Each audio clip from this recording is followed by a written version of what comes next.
परीक्षित जी महाराज ने पूछा है, महाराज मैंने सुना है बैन नाम का जो राजा था वो भगवान का भजन नहीं करने देता किसी का।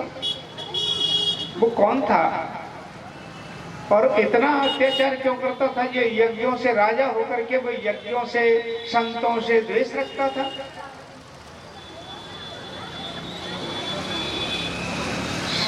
सुखदेव जी महाराज कहने लगे, राजन बहुत अच्छा प्रश्न किया है तुमने। देखिए, अंगिरा नाम के एक राजा थे, उनके सुनीता नाम की एक पत्नी थी। उनके अंगिरा जी के कोई संतान नहीं थी, तो उन्होंने बहुत यज्ञ किए, तप किए, लेकिन कोई संतान नहीं हुई थी।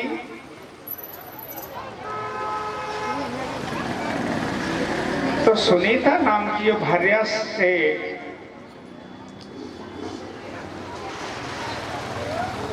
उन्होंने एक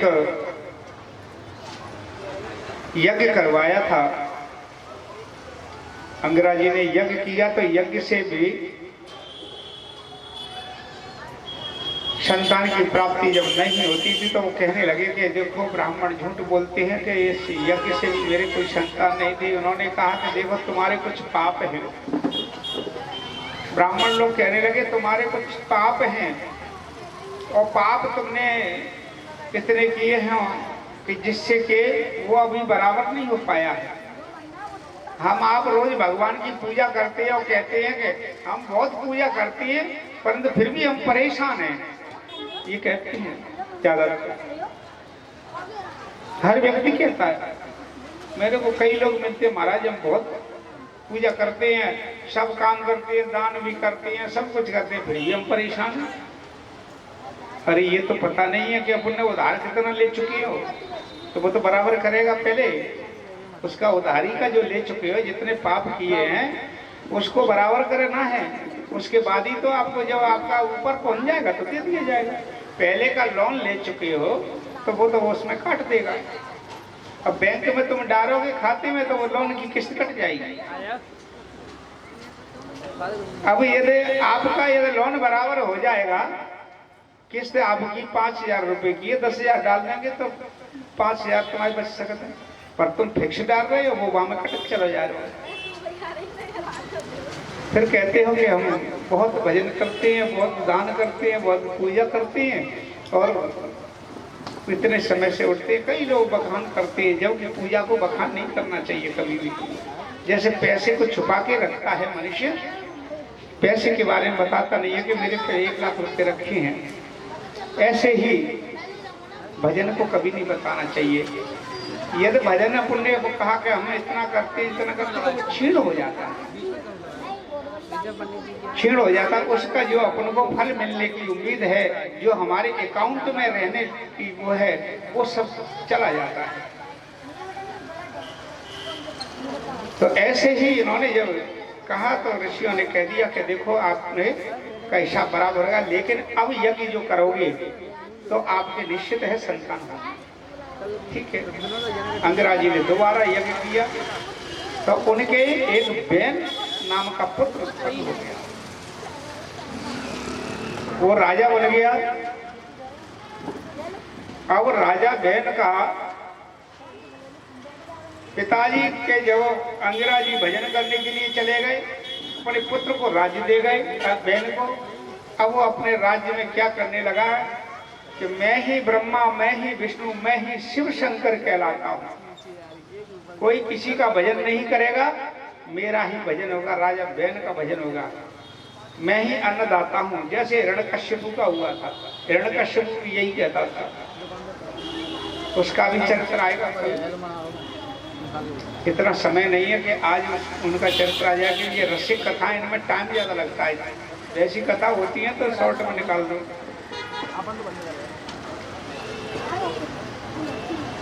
तो उस समय उनके बहन का जब जन्म हुआ तो वो अपने इतना प्रकोप करने लगा, कहीं यज्ञ नहीं होने देता। यज्ञ होगी तो बहन के नाम से होगी, भजन होगा तो बहन के नाम का होगा, हर कुछ अपना नाम से।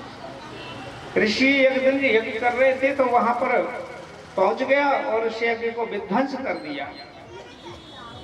उन्होंने कहा देखो महाराज,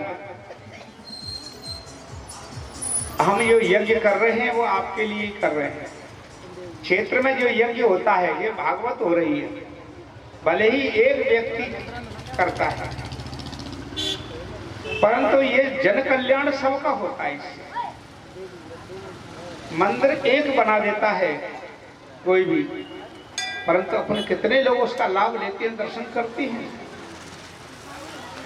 ऐसे ही कोई भी यज्ञ एक व्यक्ति करे और उसके अपन दर्शन करें, उस कथा को श्रवण करें तो करोड़ों लोग उसका लाभ लेते हैं। जहां तक इसकी आवाज पहुंचती है वहां तक वो भूमि पवित्र हो जाती है। जहां पेड़ों पे भूत प्रेत पिशाच कोई भी होगा वो वहां तक नष्ट हो जाती है उसकी आवाज से। एक हवा तक वहां पर नहीं पर मार सकती। तो ऐसी स्थिति हुई तो हम जो यज्ञ करते हैं वो केवल हम अपने राजा की सद्बुद्धि के लिए करते हैं कि वो हमारे यज्ञ से सद्बुद्धि राजा की रहे तो हमारा राज्य अच्छा चलाते रहें, किसी प्रकार का हमारे राज्य में विघ्न पैदा ना हो, इसलिए यज्ञ करते हैं। कहीं भी यज्ञ हो रहा है सारे विघ्न संकट मिट जाते हैं।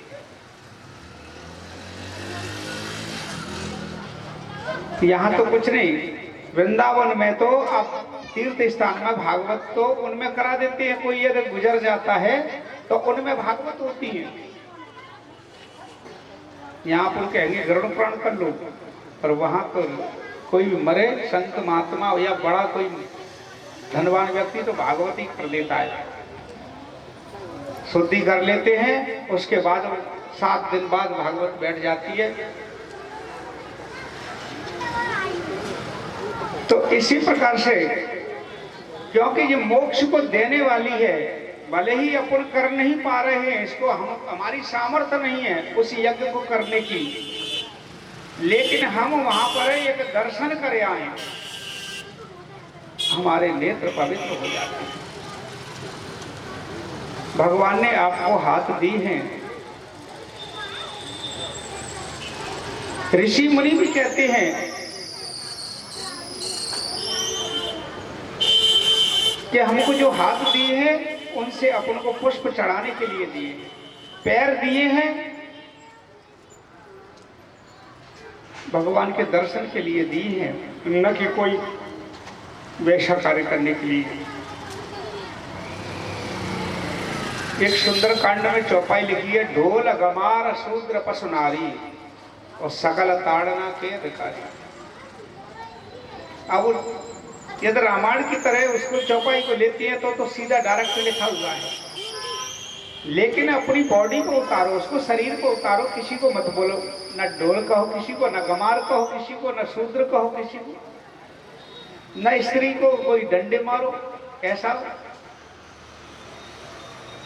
ढोल का मतलब होता है कि अपन उल्टा सीधा खा करके अपना पेट को ढोल बना लेते हैं और पड़े बिस्तर पे पड़े पड़े ही बेड पे करे चाय का ध्यान, ऐसा नहीं होना चाहिए। ढोल खा पी करके उल्टा सीधा खूब अच्छा सुख मिल रहा है खा के और ढोल बना लिया। गमार कौन होते हैं? हमारे नेत्र होते हैं गमार, जो हमने किसी पे कुदृष्टि डाली, गमार। शूद्र कौन होती है? हमारे पैर, जिनका सहारा लेकर के गमार दृष्टि डाल करके अपन उसका पीछा किया। शूद्र। पशु नारी, पशु की तरह उस नारी से गलत विचार कर रहे हो, ऐसे जो लक्षण है हमें उनको ताड़ो, सकल ताड़ना। ऐसे अवगुण जो हमारे अंदर भरे हुए हैं उनको ताड़ो, न किसी को बुरा बनाओ। ऐसे ही ऋषियों ने उनको समझाया कि देखो महाराज, हम आपकी सद्बुद्धि के लिए, हमारी उसमें प्रजा सुख शांति से रहे, हमारे क्षेत्र में बहुत सुख शांति रहे, इसके लिए हम यज्ञ करते हैं, न कि हम कोई विघ्न बाधा डालने के लिए करते हैं। आप हमारी यज्ञ को विध्वंस कर रही है, ठीक नहीं है, आप संभल जाओ, ऋषियों ने कह दिया। अब की बार यदि आपने यज्ञ हमारा विध्वंस किया तो ठीक नहीं होगा। राजा विध्वंस करके चला गया था, दोबारा यज्ञ किया, फिर से विध्वंस करवाया। क्रोध में ऋषि लोग आ गए और जाकर के श्राप दे दिया उसको। राजा कहा तो तू शरीर से अलग हो जा, यानी शरीर अलग पड़ा रहा, प्राण चले गए उसके, शरीर पड़ा रहा उसका। जब शरीर पड़ा रहा, अब उनकी जो मां थी सुनीता, उस शरीर को अच्छी तरह रखा, तेल वगैरह में सुरक्षित रखा, जलाया नहीं था, दाग नहीं दिया था, अंतिम संस्कार नहीं किया, उसके शरीर को रखा। अब जब राजा नहीं होता है तो वहां पर चोर उचक्के भी बहुत हो जाते हैं कि अब कोई दंड देने वाला भी नहीं है। चोर उचक्के हो गए, विवाद होने लगे, झगड़े होने लगे, ऐसी स्थिति हो जाती है। तो ऋषियों ने सोचा है अब तो कोई राजा होना चाहिए।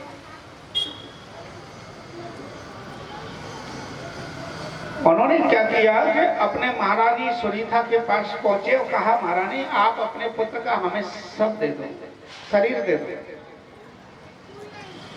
महारानी ने दे दिया, राजमाता ने, और उस शरीर का उन्होंने मंथन किया। मंथन किया तो उसमें से एक काला पुरुष निकला, दाढ़ी मूंछ वाला। वो निषाद राज हुए थे, काला पुरुष था, छोटे से थे वो, राम जी की उसमें रहे थे, वो निषाद हुए थे। दोबारा से जब मंथन किया तो उसमें से एक युग्म पैदा हुआ, युग्म पैदा हुआ जिसमें से महाराज प्रथु और अर्ची पैदा हुआ। तो एष विष्णुर भगवते कला भुवभक्त पालिनो हृदयं च लक्ष्म्या संभूते पुरुषस्यान पायनी। भगवान विष्णु के अंश से, उनके मंथन से ही भगवान विष्णु के अंश से महाराज प्रथु का भगवान का अवतार हुआ। वो भी एक 24 अवतारों में गिनती है उनकी भगवान की।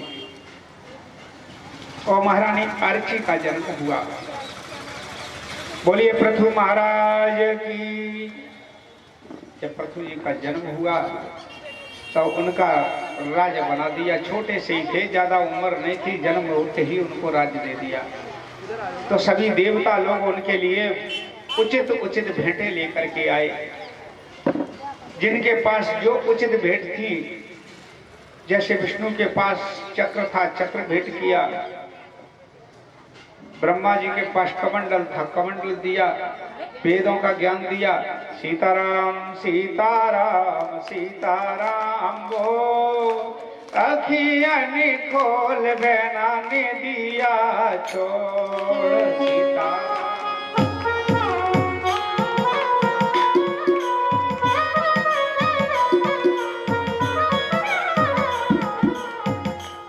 हमने कल कहा था निद्रा मैया को पुआ बोल दो, तासे वो कथा सुन लन देगी। हाँ, अब तो कोई बात नहीं है, 4-5 दिन की बात है। मैया से कहो निद्रा मैया हमें सताओ नहीं, कथा सुन लन दो। तो ऐसी स्थिति जब हो जाती है, भगवान अंश से पृथु जी जब जन्म लिया तो सभी देवता उचित उचित वस्तुएं लेकर के उनके पास आए। इंद्र ने भी अपने, कुबेर ने भी, सभी देवताओं ने आकर के अपना उचित वस्तुओं का उनको दान किया और उनका बहुत सुंदर अभिषेक किया। ऋषियों ने उनका राज्याभिषेक किया।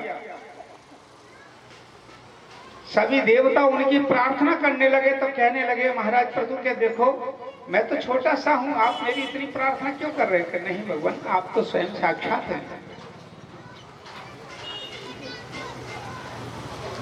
महाराज पृथु का राज्य ऐसा चलने लगा, बहुत सुंदर राज्य चलने लगा। दैहिक दैविक भौतिक तापा, राम राज नहीं काबू व्यापा। भगवान राम जी के राज्य की तरह तीनों ताप में से कोई ताप नहीं था। राजा पृथु का राज्य चलने लगा। परंतु अच्छा राज्य चले और कभी विपदा आ जाए तो दुख होता है कि मेरी प्रजा परेशान है। महाराज पृथु बहुत ही ज्ञानवान, तो प्रजा को किसी प्रकार का कष्ट नहीं देना चाहते थे। यदि कोई कष्ट दे भी दे प्रजा को तो उसको छोड़ते भी नहीं है। अपन कष्ट सहन कर लेंगे पर दूसरे को कष्ट नहीं देने देंगे। आए पृथु का ये हाल था। पर कारज के हित जय जिन कारज जन संत। दूसरे के कार्य के लिए अपना कष्ट सहन कर लो, उसको सुख पहुंचा दो। अपन पे कष्ट पड़ रहा है, दूसरे को सुख पहुंचा दो, पर उसको कष्ट मत दो। संत की उपमा ये नहीं होती कि मूड़ मुड़ाए भाई सन्यासी, मूड़ मुड़ा करके सन्यासी हो जाओ तो उससे कुछ नहीं होता। लेकिन संत नवनीत हृदय होता है, मक्खन की तरह होता है।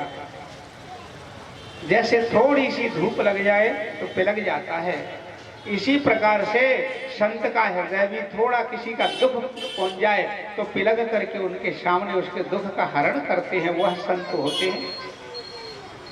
संत का हृदय ये नहीं होना चाहिए दूसरे की तो बुराई करे या किसी में विवाद करवा दे या किसी को कष्ट देने का प्रयास करे। संत वही है जो नवनीत की तरह, मक्खन की तरह रहे, घी की तरह रहे,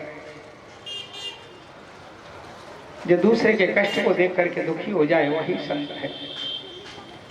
तो महाराज पृथु इसी प्रकार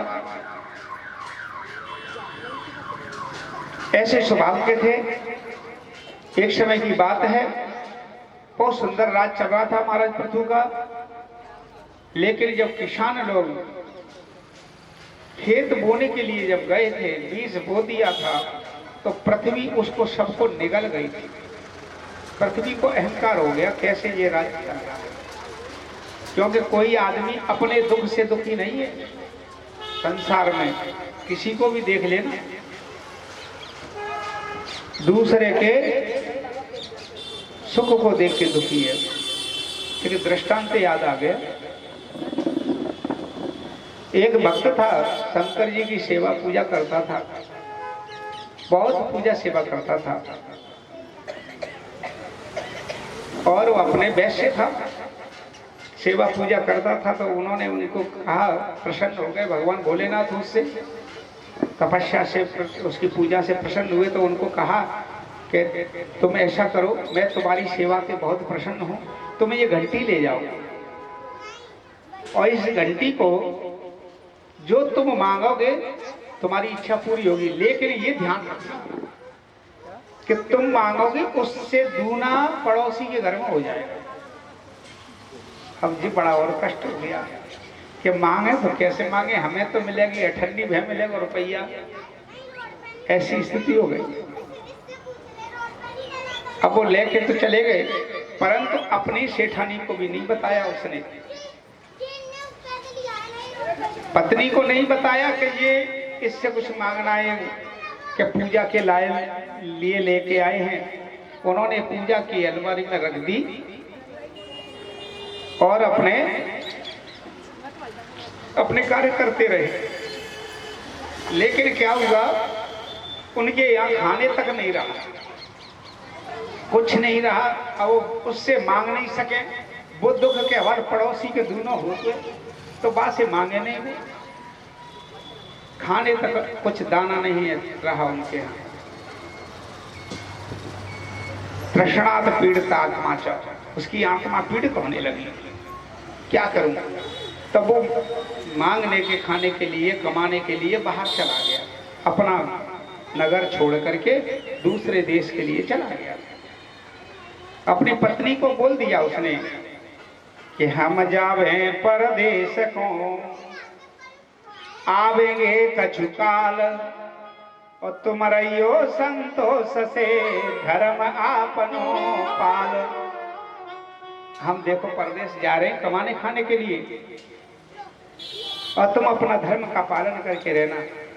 पत्नी ने भी कह दिया कि जाओ पिया आनंद से, भाई कुछ खाने को तो चाहिए, इसलिए उनने भी कह दिया कि जाओ पिया आनंद से और हमारा सोच हटाए, राम भरोसे हम रहे ईश्वर तुम्हें सहाय। ईश्वर तुम्हारी सहायता करे, ऐसा उनको कहा। चल दिए, गए तो वहां पर कमाने खाने के लिए पहुंच गए हैं दूसरे देश में। इधर में पत्नी के पास खाने को भी नहीं था, अब कमाने वाला भी नहीं था।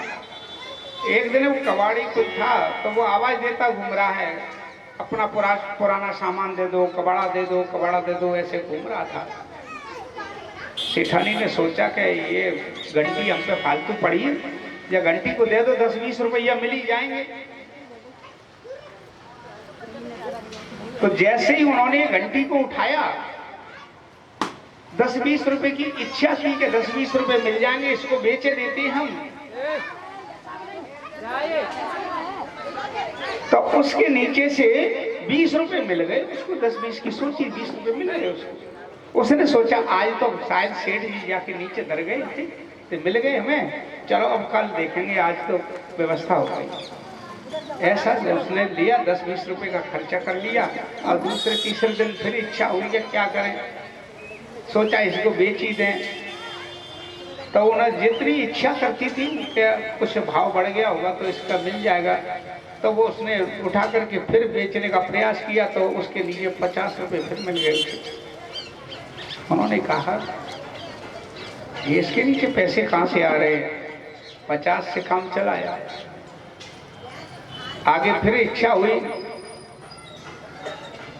हुई तो बेचा, तो उसके नीचे रोजाना पैसा निकल रहा था। तो वो सोचा कि जी अपने आप बिना मांगे इतना बढ़ बढ़ के दे रही है मुझे, तो इससे मांगूंगी तो ज्यादा दे देगी।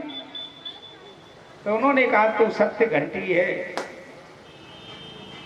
तो हमारे घर में सारे सुख सुविधाएं कर दे। उनने सुख सुविधा पूरी कर दी। पड़ोसी के घर में दूनी हो गई थी, उसे तो कुछ मालूम ही नहीं था ना घंटी का। तो अब वो अपने प्रतिदिन जब उसकी सुख सुविधाएं होने लगी तो वो तो हर रोज मांगने लगी, कहीं कुछ कहीं कुछ। उसके यहाँ इतने सुख हो गए कि कल्पना नहीं कर सकते। कुछ दिन बाद सेठ जी लौटे तो उन्होंने जाकर के देखा उनका घर भी बदल गया सुदामा की तरह। झोपड़ी थी तो महल खड़ा हुआ था वहां, क्योंकि उन्होंने तो मांगा था, परंतु पड़ोसी के बाद तो सुंदर महल था। अब जब देखा, इधर उधर देख रहे कि हमारा घर तो यही था, देखा तो सेठानी पहचान लिया, सीधे बोले न चाले, सीधे घुसे चले गए घंटी के पास कि जा पे इतना माल कहाँ से आओ, मैं मेहनत करके मरे गो, इतना जाने घंटी से ही मांगो। बन्ने सेठानी से भी नहीं पूछेंगे क्या बात है। बन्ने कहा पड़ोसी के घर में झांके तो बातें दूनी सुख सुविधा दिख रही थी, ऐसा आराम हो रहे थे, एयर कंडीशन बन गया था। तो उन्होंने सीधा घंटी से कहा तू सत्य घंटी है, तो ऐसा करो मेरे सब घर की एक एक आंख फोड़ दो। सोचो, क्योंकि यह तो सुख देती है तो दुख भी देगी। उन्होंने कहा जब सुख देगी, ये तो मैंने 10 रुपए मांगे तो 20 रुपए पड़ोसी के जाते हैं, तो मेरी एक आंख फूटेगी तो पड़ोसी को तो बाजार ही बंद रह जाएगा। समझ लो पूरे घर को बाजार बंद रह जाएगा।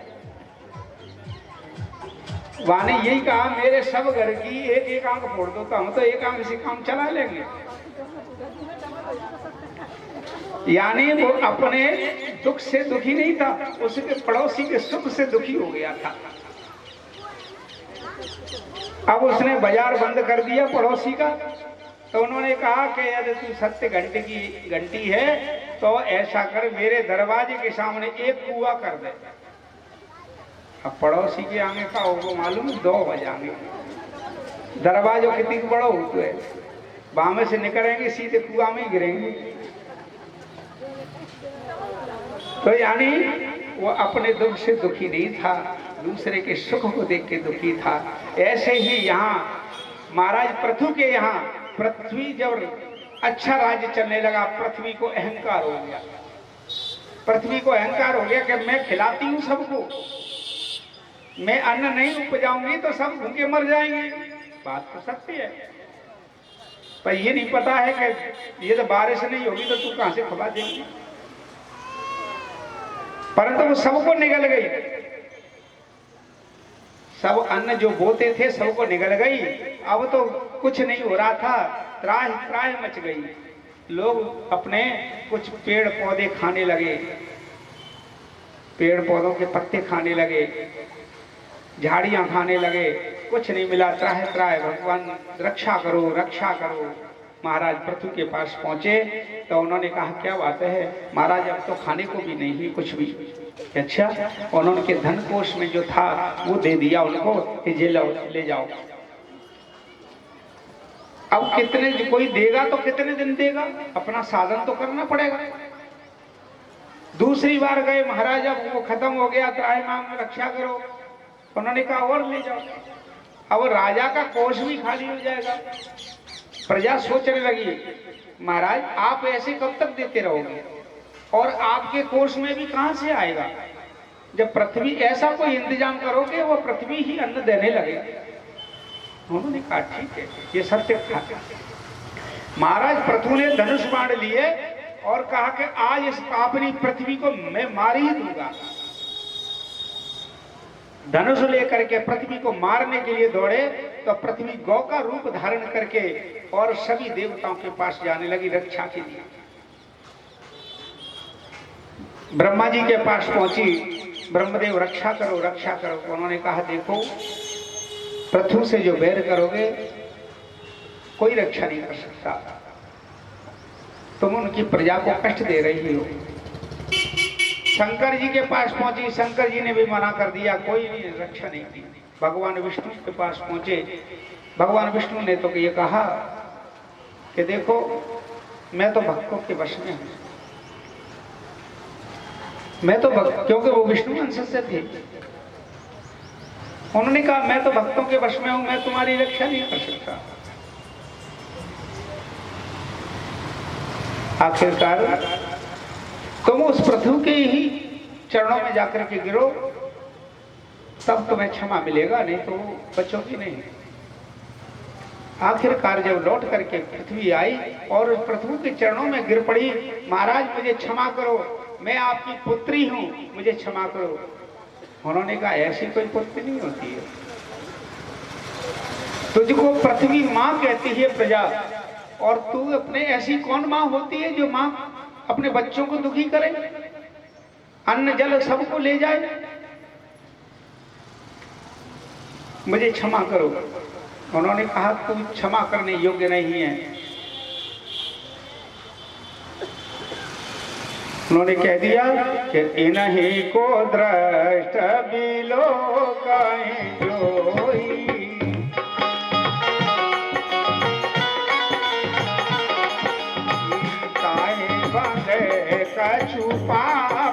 कौन प्रजा को। पृथु महाराज ने सीधा कह दिया कि ऐसे को मारने में कोई पाप नहीं होता है जो प्रजा को परेशान करे, जो हमारी प्रजा को कुदृष्टि से देखे, उसे मारने में कोई पाप नहीं है। उन्होंने कहा महाराज मुझे पुत्री समझ के क्षमा करो और मेरा तुम दोहन कर लो, दोहन कर लो।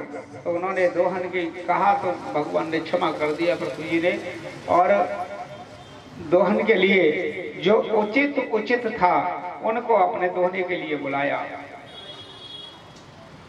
ऐसे उन्होंने कहा, दोहन के लिए उन्होंने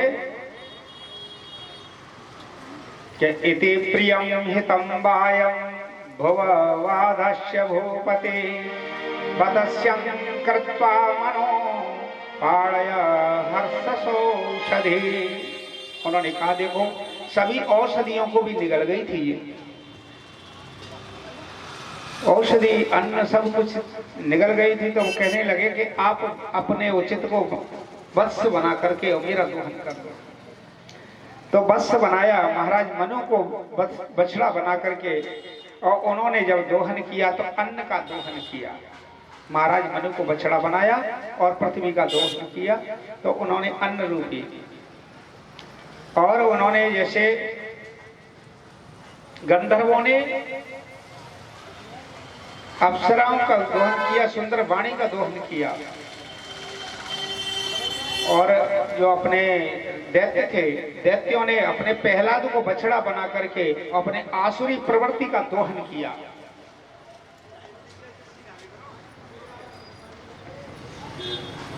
सबने अपने उचितों को लेकर के, और उसका पंडितों ने भी अपने सब ओर से सारा सार शास्त्र ग्रहण किया, सबका दोहन किया, और उसका सबका दोहन होने के बाद उसको पुत्री रूप बना करके उसको क्षमा करके छोड़ दिया, पृथ्वी को स्थापित कर दिया। महाराज पृथु ने 99 यज्ञ किए थे, 99 यज्ञ किए, 100 यज्ञ कर रहे थे उस समय, अश्वमेघ यज्ञ कर रहे थे। उस समय इंद्र को घबराहट हो गई कि मेरा सिंहासन न ले लें। तो उन्होंने अपना, इंद्र ने उनके अश्व को चुरा लिया, अश्व को चुरा लिया।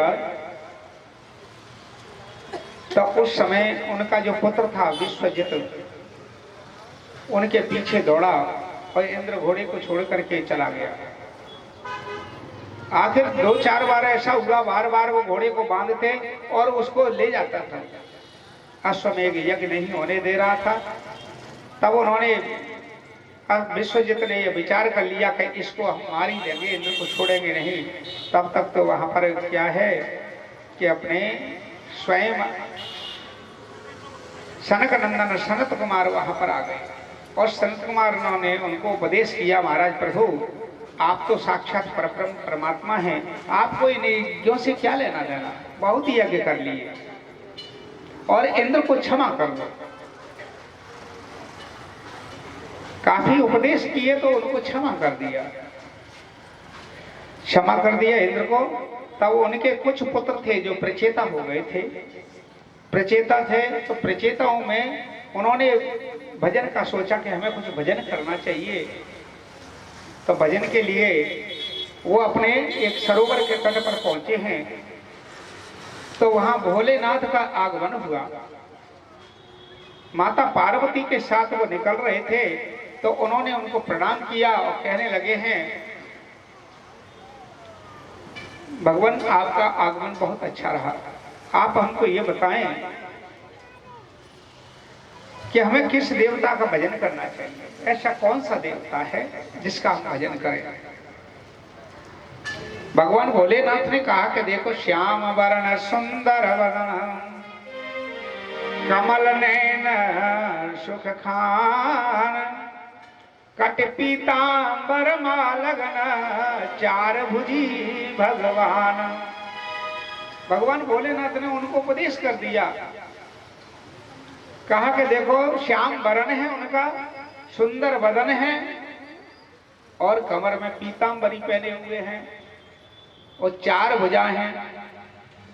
उन श्याम सुंदर भगवान विष्णु का ध्यान कर, वही संसार में सबसे बड़े देवता है। भगवान भोलेनाथ ने ऐसा उपदेश किया। तो उनके, लेकिन आप भजन तो करोगे, पर भजन का नियम एक ऐसा है, सीताराम सीताराम सीताराम अखियाँ ने खोल भैया ने दिया सीताराम।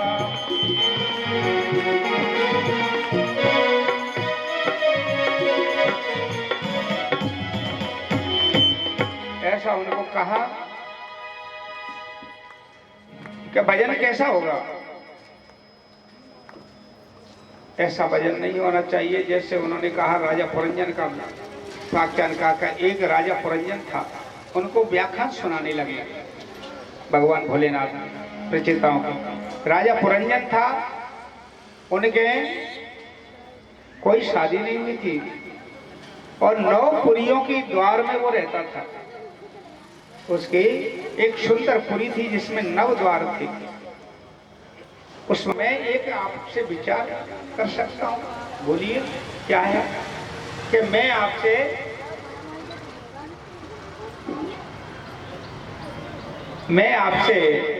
शादी करना चाहता हूं, यदि आप मेरी रानी बनना चाहो तो आप बताएं।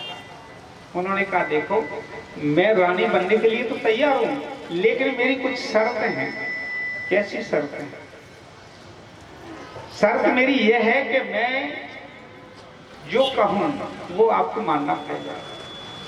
क्या? कि देखो, आज से आप 7 वचन पहले उन्होंने कह दिया कि आज से आप घर से बाहर जाओगे तो मुझसे पूछ के जाओगे, कहीं जाओगे नहीं। और दूसरे, कोई भी कार्य करोगे मुझसे पूछ के करोगे। और मेरी हर इच्छा पूरी करनी पड़ेगी। उन्होंने ठीक है, ये तो स्वाभाविक है, चलो कोई बात नहीं है, पूछ के जाएंगे। जिस दिन आपने मेरे से नहीं पूछा उसी दिन मैं चली जाऊंगी, ऐसा बोल दिया। तो ये भी आफत हो गई। अब तो किसी के जल्दी काम होता है तो नहीं पूछ पाए। और वह जमाने में मोबाइल नहीं है, नहीं पूछ रहे थे कहाँ गए। तो ऐसी स्थिति। अब उन्होंने कि ठीक है, हम तुम्हारी शर्त को मानने तैयार हैं। उनसे शादी हो गई, रानी बन गई, 9 द्वार की पुरी में रहने लगी बड़े सुख में। एक दिन की बात है, राजा शिकार करने के लिए जा रहे थे तो सुविज्ञात नाम का जो मित्र था उनका, वो दक्षिण द्वार से उसने आवाज लगाई कि भाई चलो शिकार के लिए। वो शिकार करने के लिए रानी से पूछा नहीं, वो चल दिया, वो चला गया। रानी का प्रातःकाल उठी तो उन्होंने देखा महाराज कहाँ गए। महाराज को देखने की इच्छा की तो दासी से पूछा, दासी महाराज कहाँ हैं? उन्होंने कहा महाराज का मालूम नहीं है। अच्छा, तो पहले क्या था, जब महिलाएं नाराज हो जाती तो एक भवन उनके लिए अलग बना देती थी। नाराज वाली जो इच्छा है तुम्हारी, वो इच्छा के लिए, मांगने के लिए वो एक उस कोठरी में चली जाती जिसको कोप भवन कहते थे। उसमें चले जाते, समझ जाते थे कि इनके यहाँ आज कोई ना कोई दाल में काला है, ऐसा समझ लेते थे। यानी रानी नाराज हो गई तो समझ लेते थे, ऐसा उनको कहा। तो उस समय जब पूछा, उनसे नहीं बताया, तो जब राजा लौट के आए तो वो कोप भवन में विराजमान थी। और कोप भवन में विराजमान होकर के बैठी तो उन्होंने आकर के पूछा दासी से, दासी महारानी कहाँ है? कि महारानी तो कोप भवन में है। अब कोप भवन का नाम सुना बड़े बड़े राजा ढीले हो जाते थे। स्वयं दशरथ जी के साथ में भी यही हुआ कि कहीं जब कोप भवन में गई तो दशरथ जी पूरे हिल गए थे, क्योंकि यहाँ तो राज्याभिषेक की तैयारी हो रही है, वहां कोप भवन में बैठी है। ऐसी स्थिति हो गई जाती है। तब उन्होंने कोप भवन की तरफ गए तो डरते डरते गए, क्या बात है, गलती तो हो गई है, बिना पूछे गए नहीं। लेकिन उनसे पूछा महारानी, आज ऐसे समय पर आप कोप भवन में क्यों राजी हैं? और आपके होठों की लाली दूर हो गई और सिर पे मिट्टी पड़ी हुई है, श्रृंगार पूरा उतरा हुआ है, ऐसा क्या कारण बन गया जिससे आपने ऐसा रूप बना लिया है? कुछ तो बतलाओ। कहने लगी हैं मैं कौन तुम्हारी होती हूँ जो मुझे मन में कुछ अपना स्वार्थ रखती हो मेरे से, बातों से मना रहे थे। उन्होंने कहा नहीं महारानी ऐसी कोई बात नहीं है, आप बताओ मुझे दास से ऐसी क्या गलती हो गई बताओ। वो दास बोलने लगा अपने आप को। यदि जिस पति परमेश्वर होता है वो दास बन जाए और वो परमेश्वर हो जाए, ऐसी मेरे से क्या गलती हो गई है, मुझे क्षमा कर दो। उन्होंने कहा देखो महाराज आपसे हमारी क्या बात थी, अभी तो मैं गोप भवन में आई हूं, मैंने कहा था कि बिना पूछे आप कहीं चले जाओगे, कहीं जाओगे, मेरे बिना पूछे कोई कार्य करोगे तो मैं नहीं रुकूंगी यहाँ, और आपने अपने वचन से अलग हो गए। उन्होंने कहा देखो आज से मैं कान पकड़ता हूँ। कान पकड़ने लगे राजा पुरंजन और कहने लगे कि आज से मैं बाहर कहीं नहीं जाऊंगा। आखिरकार उन्होंने बढ़िया प्रेम से रहे, लेकिन पूरा समय वो स्त्री के साथ ही रहे, एक क्षण भी स्त्री से अलग नहीं हुए। इसलिए उनका जब अंत समय आया, हर व्यक्ति का आता है अंत समय, अंत समय का ख्याल नहीं किया।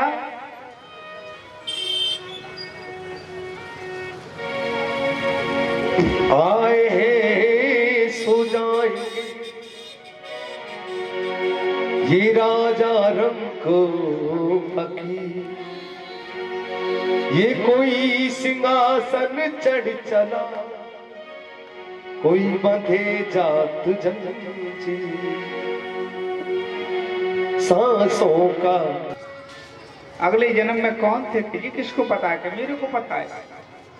अब ज्ञात कहता है कि मेरे को पता है मैं कौन हूं और तुम भी कौन हो। उसे पूर्व जन्म की याद थी ब्राह्मण के बालक को। उसने कहा देखो आज तुम इसको पति मान रही हो, वो पहले तुम्हारी पत्नी थी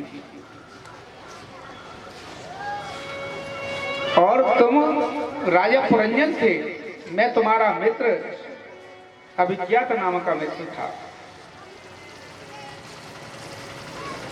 संसार में कोई किसी का नहीं होता है, लेकिन तुमने एक दूसरे में इतने आसक्त हो गए थे, पूरा अपना जीवन व्यतीत कर दिया, एक बार भी तुमने ईश्वर का नाम नहीं लिया।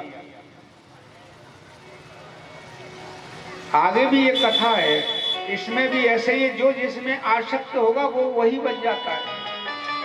जैसा अंत समय जिसका जैसा ध्यान होगा वो वही बन जाता है। उन्होंने देखा तो राजा, अब आपको बताते हैं राजा पुरंजन कौन है। राजा पुरंजन हम तुम सब हैं। 9 द्वार वाली पुरी कौन सी है? हमारी तुम्हारी ये बॉडी है, शरीर है, बॉडी। हर एक मनुष्य के अंदर 9 छिद्र होते हैं, 9 द्वार होते हैं।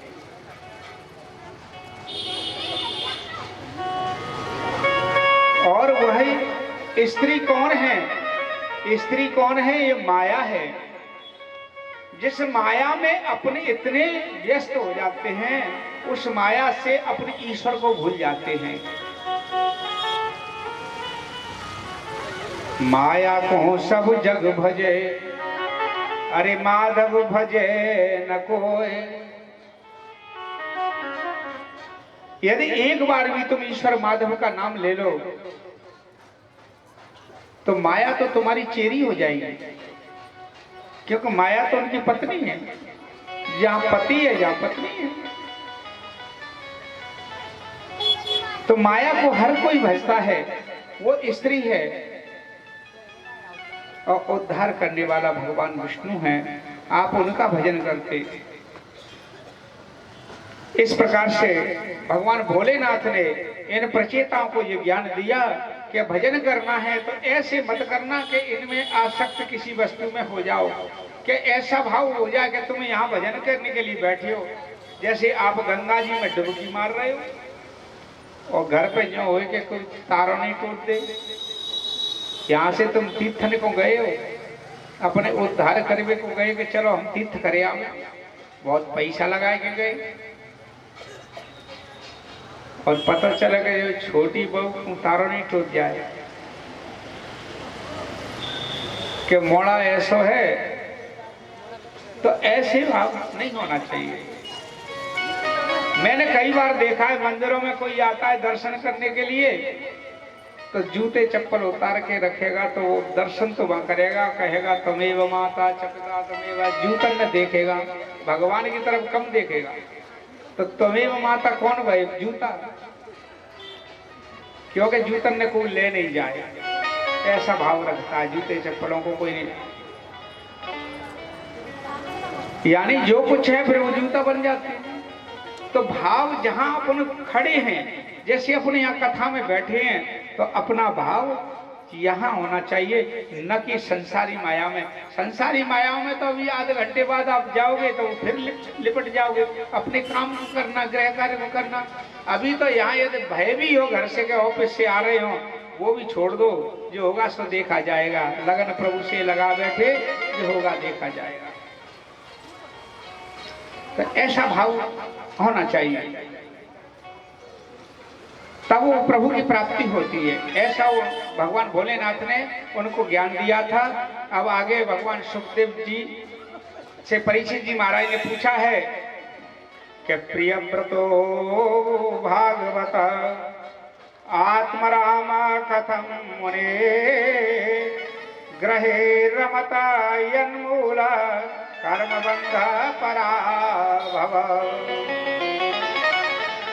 भगवान आपने उत्तान पाद का तो हमें विवरण बताया। परीक्षित जी कहते हैं उत्तान पाद का तुमने पूरा कहा, मनु महाराज के पुत्र का, पर दूसरे पुत्र का नहीं बताया आपने। दूसरा पुत्र कौन था और वो क्या काम था उसका? उन्होंने भगवान सुखदेव जी कहने लगे, राजन धन्य है तुम्हारे लिए, बहुत अच्छा प्रश्न किया है। प्रियोव्रत महाराज मनु के दो पुत्र थे, प्रियोव्रत और उत्तानपाद। उत्तानपाद का आप सुन चुके हो, जिनके ध्रुव जी हुए थे। प्रियोव्रत भी भगवान का बहुत परम प्रिय भक्त था, विशेष भक्ति में रहता था और पूरा जीवन उसी में व्यस्त अपने जीवन निकाला। आग्नेत्र प्रियोव्रत के पुत्र आग्नेत्र हुए थे और आग्नेत्र के पुत्र नाभि हुए थे और नाभि के पुत्र ऋषभदेव हुए थे। ऋषभदेव भगवान के अंश से ही उत्पन्न थे, उनका भी 24 अवतारों में वर्णन है। ऋषभदेव जी भगवान के बहुत भक्ति करते रहे। अंत समय वह अपने पुत्रों को राज्य दे करके, उनके पुत्र थे भरत, बड़े पुत्र भरत थे। यज्ञ जब तब सब करके और अपने वन के लिए चले गए भरत जी को राज्य दे करके, और उन्होंने प्रेम के साथ में राज्य किया। भरत जी का स्वभाव एक ऐसा राज्य स्वभाव था, यदि उन पे कोई थूके तो वो ये नहीं कहते भाई मुझ पे तुम क्यों थूक रहे हो। यदि उन पे किसी ने मिट्टी डाल दी तो वो ये नहीं कहते क्यों डाली, क्योंकि उनके हमेशा राम का नाम चलता था। वो सोचते थे ये तो मूर्ख हैं ही, यदि मैं इनसे कुछ कहूंगा तो इतनी देर में मेरा कुछ राम का नाम छूट जाएगा। यदि मैं बोलता हूं तो राम का नाम जाएगा, इसलिए मैं राम नाम ही जपता रहूं तो वो अच्छा है। जो भक्त होते हैं वो ऐसा भाव रखते हैं।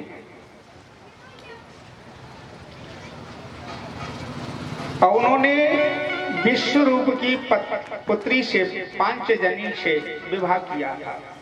भरत जी ने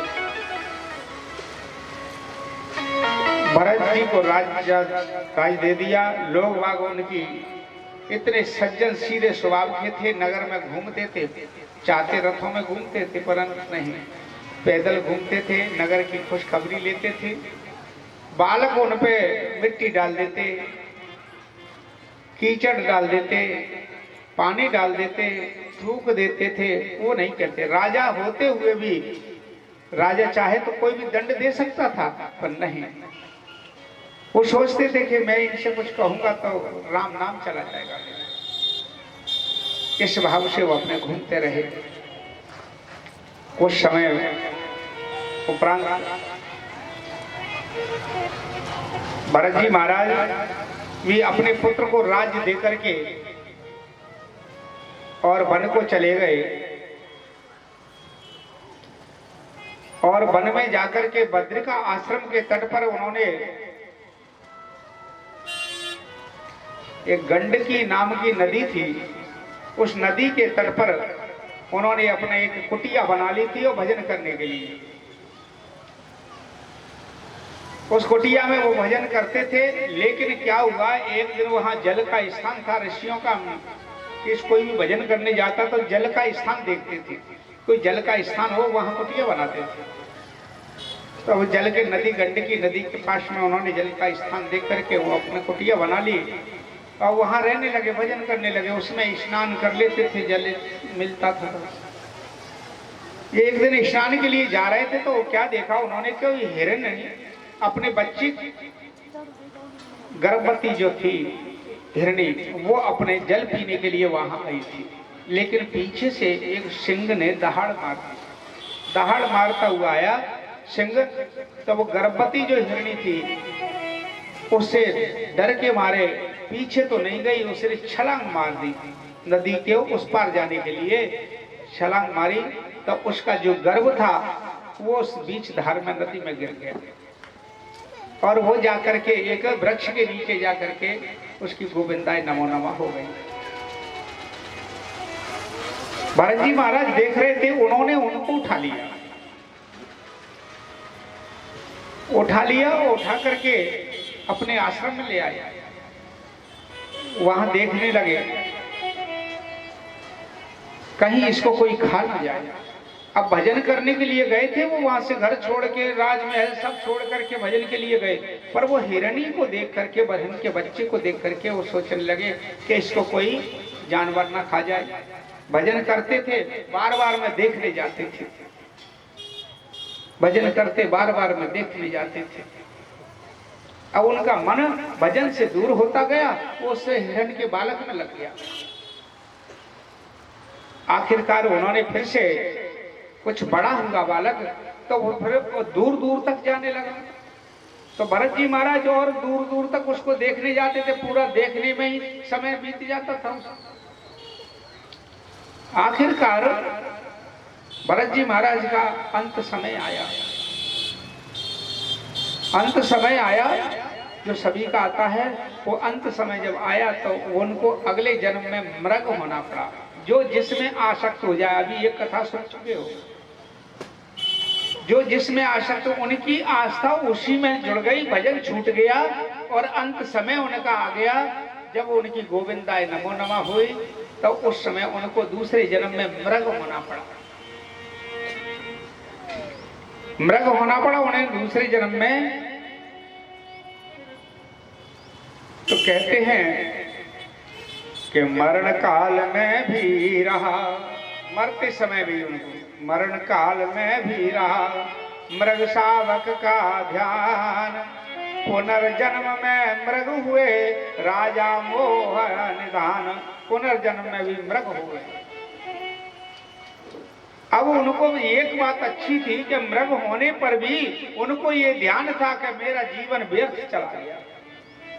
मृग योनि में भी उनको ये रहा कि मैं एक राजा था और भजन करने के लिए मैं राजकाज छोड़ करके आया और मेरा जीवन वैसे ही चला गया, व्यर्थ चला गया, कुछ नहीं कर पाया। अब मैं इस जीवन को नहीं जाने दूंगा। मृग योनि में भी तो वहां पर एक बद्रिका आश्रम में गंडकी नदी के पास शालिग्राम की मूर्ति थी।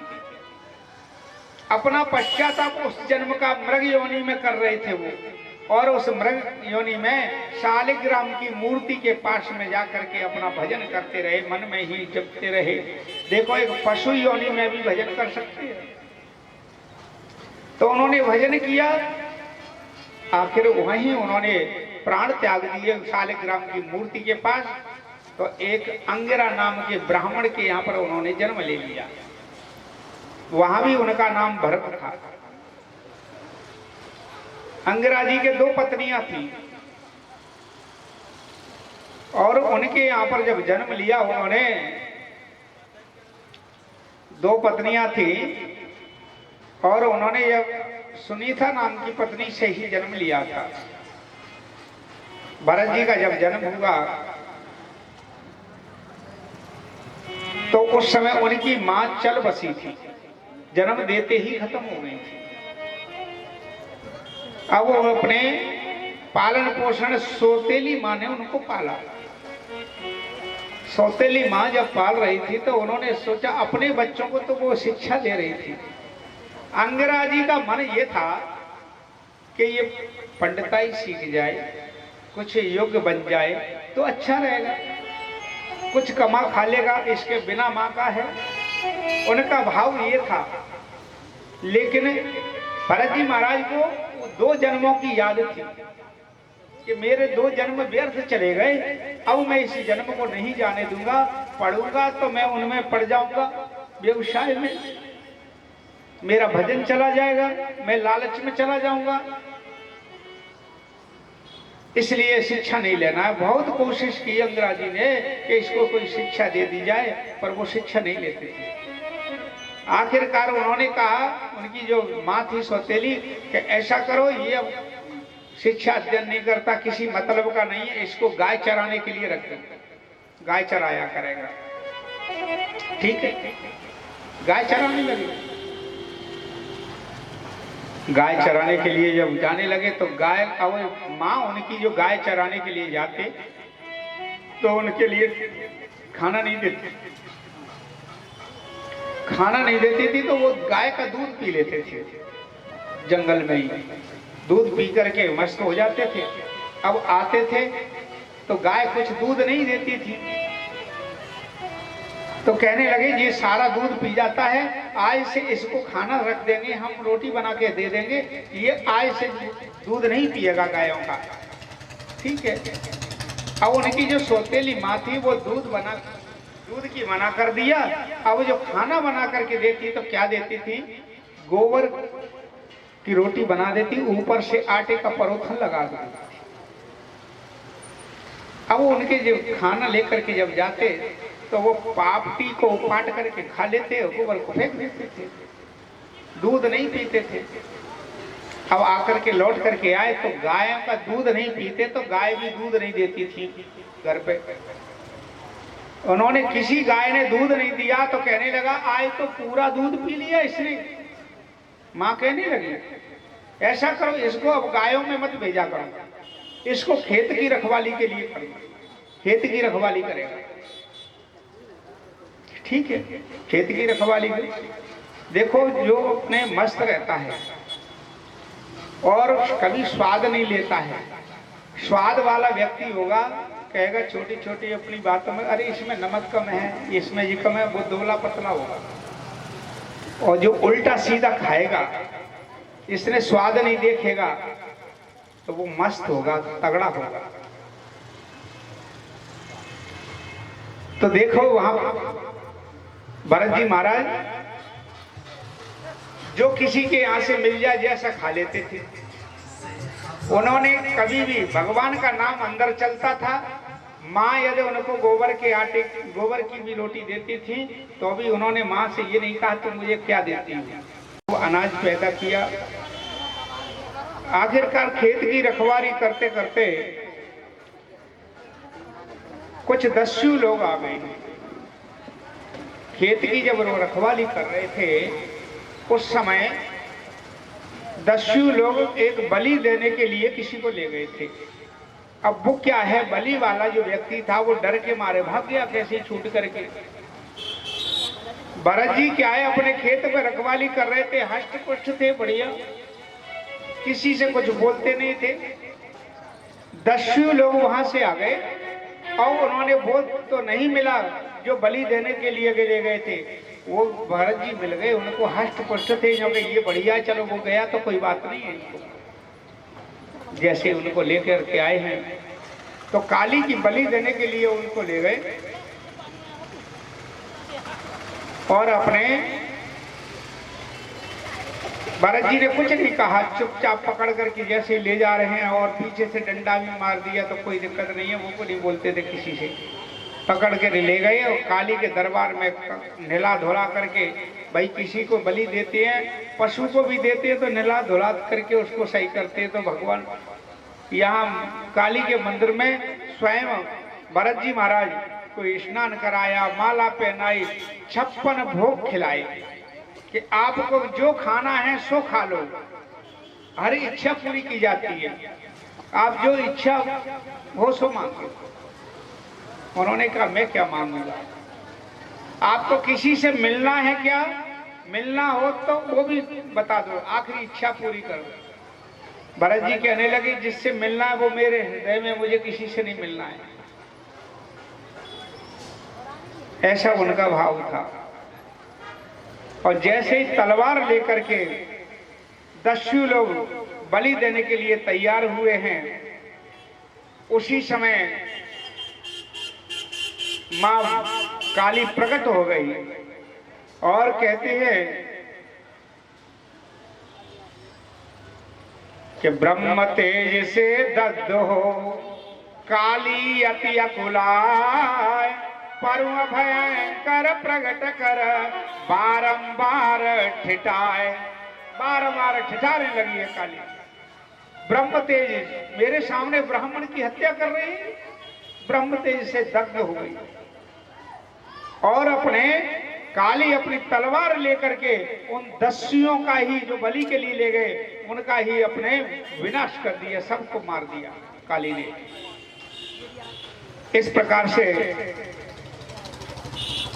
जब अपने काली ने क्या है अपने भक्त को भरत जी को गले से लगा लिया और अपने उनको वरदान दिया कि अब आपको कोई किसी प्रकार की दिक्कत ना होगी। फिर भी क्या है, एक समय खेत पर खड़े हुए थे और राजा रहुगण अपने कपिल देव के आश्रम के लिए भजन करने, अपने दर्शन के लिए जाता था, तो पालकी में जाता था। पालकी में जब जाता था तो कई कहार जो थे जो उनको ले जाते थे, उसमें पालकी पर रख कर के 4 लोग, तो उस समय एक थक गया था तो उसकी जगह भरत जी खड़े मिल गए और उनको खींच करके उस पालकी में लगा दिया, राजा रघुगण की में। अब भरत जी क्या थे, भक्त थे, तो वो नीचे देख के चलते थे, वो किसी से बोलते नहीं थे तुमने क्यों लगा दिया, राम नाम जपते रहते थे, भगवान का नाम। और जैसे वो चले तो नीचे देखते थे कहीं चींटी नहीं मर जाए मेरे पैरों से। तो जब चींटियों की उन्होंने देखा तो वो इधर उधर होते थे तो पालकी हिलती थी। जब कोई जीव मेरे उससे पैर से न मर जाए इस वजह से वो इधर उधर चल करके जाते तो पालकी हिलती। राजा रहुगण क्रोध में आ गया, कहने लगा अरे ये कौन है, इससे कहो सही चले। तो उसका सेनापति ने 2 डंडे मारे भरत जी के और कहा सही से चलो, महाराज की पालकी नहीं हिलना चाहिए। ठीक है, आगे चले तो आगे जाकर के उन्हें और पालकी हिलने लगी, क्योंकि वहां चींटियों की जीवों की लाइनें लगी हुई थी, तो लाइनों को नाकना पड़ता था।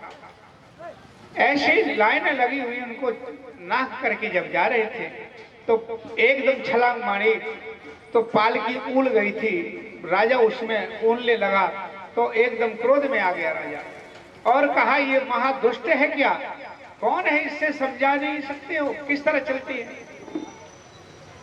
उन्होंने कहा महाराज एक नया वाहक लगाया है, उसको चाल का अनुभव नहीं है चलने का।